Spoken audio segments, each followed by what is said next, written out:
একটা ছোট্ট গ্রামে থাকত গোপাল। সে ছিল ভীষণ অলস। আজ কিছুই করব না। দেখি জীবন নিজে থেকে কি দেয়।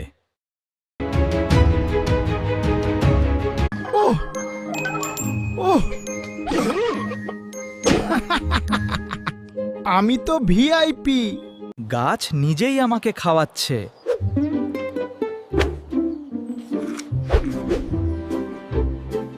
ঠিক তখনই এলো এক দুষ্টু ছাগল।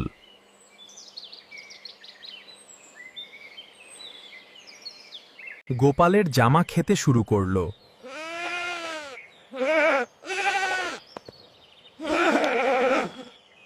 গোপাল অবাক হয়ে তাকাচ্ছে। এটা আবার কি সার্ভিস? লোকটা এসে গেছে। আমাদের জন্য? এই যে সে। কি অদ্ভুত একটা জিনিস। সবাই হেসে গড়াগড়ি, সবাই হেসে লুটোপুটি। গোপাল দাঁড়িয়ে জামা ছেঁড়া। কাজ না করলে আম পাবো, কিন্তু জামা যাবে। ভিডিওটা ভালো লাগলে লাইক দাও, তোমার মতামত কমেন্ট করে জানাও, আর নতুন ভিডিও পেতে সাবস্ক্রাইব করে বেল আইকন অন করো। ধন্যবাদ।